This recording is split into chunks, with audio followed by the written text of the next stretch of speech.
Please join me in welcoming Mike Long.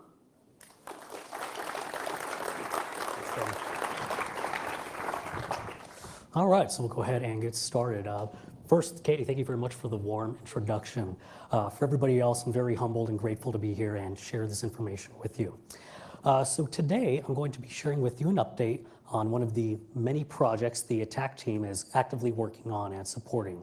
And this involves mapping various information security control frameworks to attack techniques and behaviors. So as we go forward with this talk, we'll start by providing an overview of this project. We'll talk about some of the specific challenges that we're trying to address. We'll share some of the prototypes we've created along the way.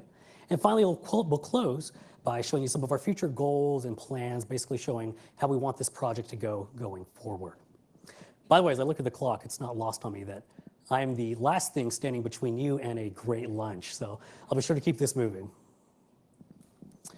So fundamentally, what kicked this off is the fact that many of the organizations we support are required, either by policy, law, best practice, they're required to select and implement information security controls documented in various publications. We have NIST SP 853, commonly in use by the government, PCI DSS, commonly used by private sector, and of course our CIS controls. So we've got all these different controls. They provide varying levels of guidance. One of the commonalities across them is basically the mindset that when we're picking controls and we're deciding how to configure and implement them, those decisions should really be driven by knowledge of the threats that are actively targeting our organizations and the vulnerabilities found within. So as we go forward, we'll talk about some examples where ATT&CK can help. But despite this, we find that many organizations still experience similar challenges. When you look at all these different frameworks, some of them are just vast in scope. If you look at NIST 853, when you expand all of the controls, the implementations, the enhancements, you're left with thousands of controls.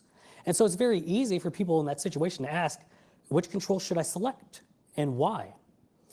On the worst end of the spectrum, we've actually seen organizations that just elect for the brute force approach and they select all of them. So on the one hand, they're fortified, but at what cost? We have other organizations that have been dealing with these controls long before ATT&CK existed. And in many cases, they're wondering, how do we better integrate ATT&CK into our existing control processes and technologies? So these are some problems that we've been focusing on for a little while. And we've actually talked to a lot of organizations that are kind of taking the initiative, and they're currently making their own ATT&CK control mappings. And a little bit later, we'll show you some of the cool use cases you can derive from these mappings. But really the question for us as the ATT&CK team is, how can we help centralize and curate these mappings so that we can make them available to the global cybersecurity community? So that's really the premise behind this project. And as we go forward, we'll show you some of the different prototype mappings we made along the way. We'll talk about some of the challenges we've encountered and how we hope to address those challenges going forward. So we'll start by showing an example mapping. We've talked about these mappings, but if you're anything like me, you're asking, what do they look like? How do we use them? Why might they be helpful? So this is an excerpt taken from a prototype mapping we made that shows how we can map NSA's top 10 mitigation strategies to attack tactics. Now you'll notice that the mapping values were derived from the NIST cybersecurity framework. So you have the common functions of identify, protect, detect, and so on. So by having these mappings, we can start making some useful analysis. For example, you might start by saying, which of these controls can help mitigate threats that I care about? So we'll start with initial access as an example because, well, that's when the intrusions begin. So we see many organizations often have an abundance of protective controls, but they might be asking, what is our effectiveness with respect to detective controls? And so if we take a mapping like this, we could walk down the detective column and we could start asking some thought-provoking questions. For example, are we continuously hunting for network intrusions? Are we segregating our networks using application-aware defenses? Have we integrated threat reputation services? And as you go through this workflow, you'll likely identify capability gaps, which can help inform your future cybersecurity roadmaps. Likewise, it'll start giving you an understanding of your current coverage as it exists today. And that could be useful for building follow-up assessments, for example, measuring the effectiveness of your existing controls. So in the grand scheme of things, really these mappings are just another tool that we can leverage in order to improve our understanding of our cybersecurity effectiveness. Now I'll share with you another prototype mapping. This was actually developed in response to a strong community request that we develop a mapping showing how ATT&CK maps to the controls in NIST 800-53. Now this is a complicated problem to tackle, and we've made a lot of different prototypes. And through this process, we've identified a number of challenges that we're eventually going to need to overcome. So I'll start by sharing one of the prototypes that we created, and we'll kind of talk about how does it work and what kind of limitations are present. So like most cybersecurity products, we started with a spreadsheet. So on the left-hand side, we have our attack tactics organized we have our attack techniques organized by tactic. On the top side, along the x-axis, we have our NIST 853 controls organized by control family. Now, one of the immediate challenges is that the spreadsheet is extremely large. We basically have about 244 cells extending to the right, making this a little bit unwieldy at times. Furthermore, scrolling down, we've got 266 attack techniques as it exists today. So one of the challenges that we need to work through is how do we deal with the fact that these frameworks are going to continue to grow and expand? Now, one of our other approaches was taking this mapping and just dividing it by control family. So on the one hand, it's a little bit smaller, it's a little bit easier to cope with, but the fact remains is at this point, it's an Excel spreadsheet, it's a little bit error prone, and we need to find some better ways to cope with this scale. And so that kind of brings us to the challenges we derived by creating these different prototypes. And I share these with you for a couple of reasons. One, if you've made these mappings, I suspect you've probably experienced similar challenges. And two, we're using this as the basis for the solutions that we plan on developing in the future. One of the first challenges is mapping criteria. So how we kind of mapped to the different functions of the NIST cybersecurity framework, but those can be broad and at times subjective. So we want to have criteria that is very clear and that there are defined conventions so that if we're working in teams or sharing this with the community, it's easy to jump in and start making contributions following known standards. To the point of standards, we also recognize the fact that both attack and these different control frameworks will continue to grow and expand. And so it might not be enough to just grow these in an Excel spreadsheet. We might need a structured data solution that can keep up with the changing nature of these control frameworks. Then there's scale. The fact is, we're talking about hundreds, if not thousands, of controls. So we need to find a programmatic way to deal with that. Last thing I'll share with these challenges is we've seen many organizations have made these mappings, and we know right away that they're probably of great value to the community. But the challenge is sharing it. In many cases, when you're dealing with your controls, you're talking about your security posture, and that might be sensitive data that you don't want to reveal to the public. So we fully acknowledge that challenge. And what we want to do going forward is find a way where organizations can share these mappings, we can make it available, and perhaps MITRE can serve as the curator to make that happen.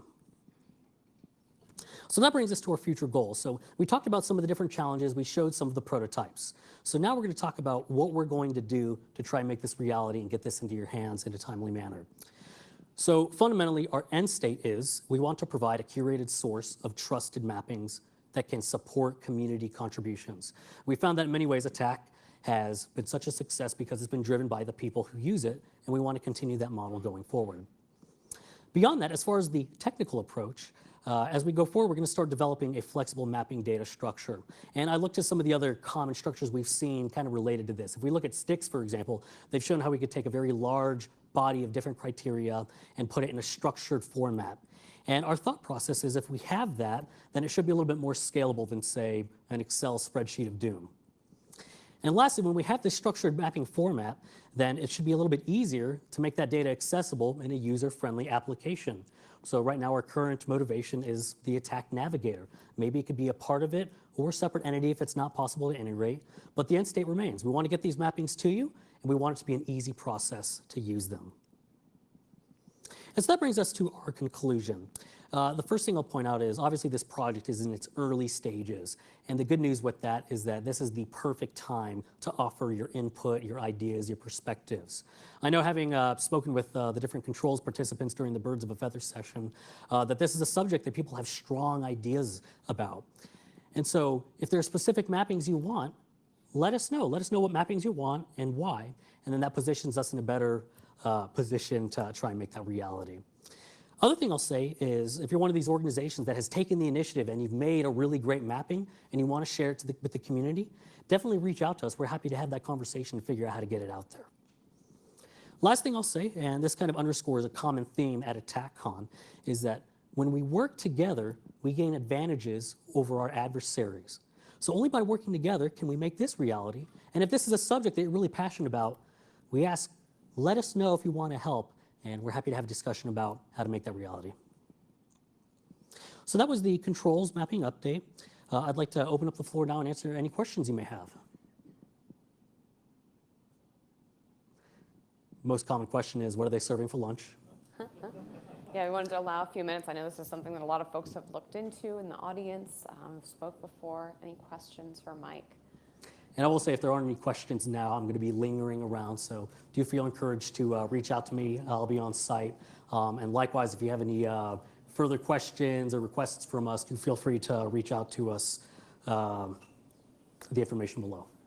Mike, one question that I had, I was wondering, you mentioned in the challenges slide, but could you talk a little bit more about the challenge of like a one-to-many thing, or the challenge of the fact that it sort of depends how you implement a control? What were you finding as you were trying to map these controls to each technique? Like, how tough was that? So that's one of the big challenges with these mappings. On the one hand, it's really easy to look at an Excel spreadsheet and say, if we have malicious code protection, that will block spear phishing attachments.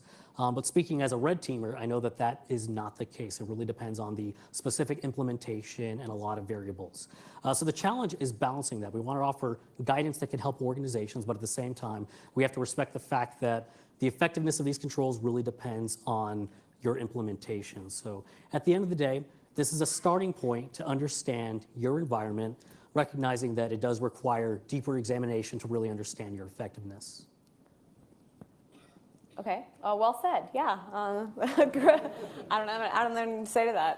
Yeah, I appreciate you also bringing that red team perspective. Hey, I don't know if this is actually going to work. From a red team perspective, maybe not so much. So I think that's another theme, that we've talked about all conferences, this false sense of security, and that's seriously a risk here. Funny to use the word risk, but a risk of doing this controls mapping. But I think that kind of, as we as a community look at this, keeping that in mind, I think it's really important, and hopefully we can strengthen this and move on together. So please join me in thanking Mike Long.